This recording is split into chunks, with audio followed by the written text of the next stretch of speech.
99% of people who start their own Shopify store close it within the first month, but why?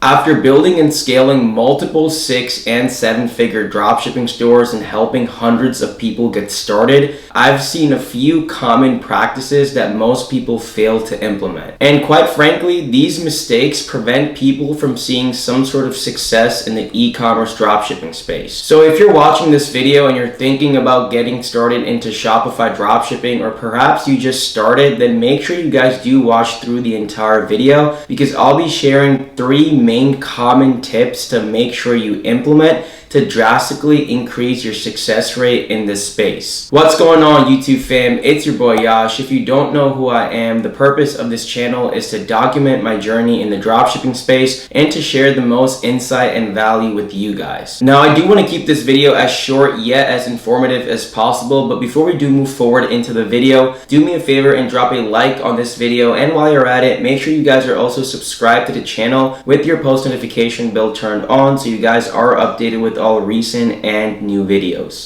So to get started, and I hear this almost every single week, and that's dropshipping is dead or overly saturated. And to be quite frank with you, yes, dropshipping is saturated. Bro, what are you talking about, man? But at that same time, ladies and gents, if you really think about it logically, so is almost every other business model or venture. For example, owning and starting a digital marketing agency, or getting into real estate or crypto or Forex. See, you just can't say that something is saturated and that it won't really work. Honestly, e-commerce has been on the rise for the last 1 or 2 years like it never has been before. There's millions of square feet of retail space that is closing every single year, and a lot of these brick and mortars are fully transitioning into online businesses or online stores. So that should tell you right there that there is so much potential out there, and even though you get a little chunk of that pie, it can definitely set you up for years. You see, you have to do what most people aren't doing. A lot of people in this game, quite frankly, are super lazy, and all they want to do is copy other people and skip all the hard work. Nevertheless, that is something that is not going to get you ahead and really where you want to be. You have to make sure that you're putting your full effort, time, and energy into this game, and on top of that, you have to make sure you're actually creative behind each and every implementation that you do on your Shopify store.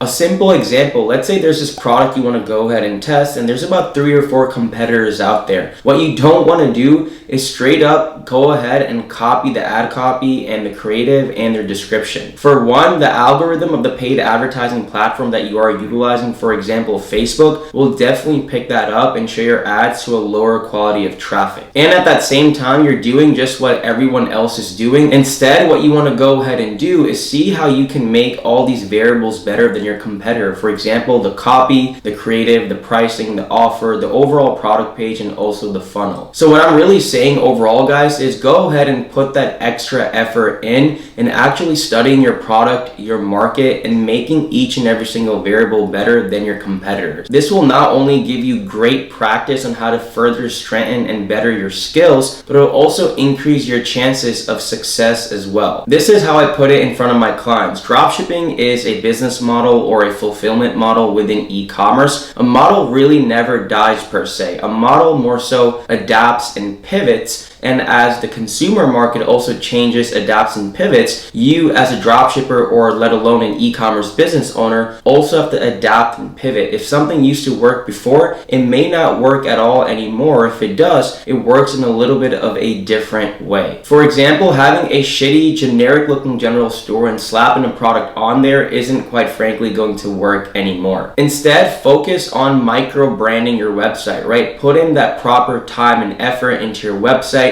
having good product images, good product text, making sure you have no mistakes in grammar, spelling, punctuation, so on and so forth. And that is exactly how you will beat the mass majority of these lazy dropshippers and really make your way up the ladder and beat all this so-called saturation in the dropshipping market. With that being said, this brings me on to my second point, or my second tip, and that's having a single strategy and really doubling down on it. With the abundance of information in the dropshipping space, I definitely understand it's very easy to get carried away and even overwhelmed because there's so much information out there. You don't know what to trust or who to trust. That's completely normal because I was in those shoes not too long ago. I mean, yeah, maybe when I started about 3 or 4 years ago, there wasn't as many YouTube videos or courses or forums or groups, but you basically get the point. So what I'm really saying is follow one type of strategy, whether that's learning from someone else directly like myself or a YouTube video or a course, apply, and then maybe you can go ahead and apply your own twist or your own creativity on it, because what may work for me may not exactly work for you and vice versa. But really double down on the main base and foundation of the strategy. Understand not only the how but the why behind each strategy and each point as well. You see, a lot of people will just try different Facebook strategies, product after product, but they're not really sticking down on it and really giving it a proper chance and seeing where their weaknesses are. In this game, you have to really understand where your weaknesses are and what you really need to work upon. Dropshipping is made up of a multiple of components, and each component has a skill and a sub-skill. For example, advertising is one component within dropshipping to drive traffic to your store. Facebook ads is just one skill, and then a sub-skill, for example, is how to launch ads, how to scale ads, how to properly read the KPIs and metrics in order to make trusted, guided decisions within your ads manager. So all of this actually takes time, and you have to give it a proper chance before you jump from strategy to strategy to strategy. If you are someone that's utilizing Facebook ads, for example, and you're having a little bit of trouble or issues getting started or launching that first product, click on that video right there and actually take you to my proven testing and launching strategy that will work for every single product that you do test on Facebook. So once you do have those 1 or 2 strategies and you see they're bringing you some traction, practice those strategies, implement it, maybe change 1 or 2 variables up, but stick to it. At the end of the day, it does need time, which brings us to my next point, which is patience. Dropshipping is a real business, and not a lot of people treat it like it is. A lot of people think this is a fad or something that you can achieve 6 figures in within a few weeks of starting, but quite frankly, that is not the truth. You probably heard this, it's super cliche, but nothing worth having comes easy, and that is absolutely true. If you're someone who wants to make a full-time income, a 6 or 7 figure yearly income, living on your laptop, having the whole laptop lifestyle, digital nomad idea, you have to make sure you're giving it time. That's literally 0.1% shit, and to achieve that 0.1% shit straight up, you also have to work like the 0.1%, truth be told.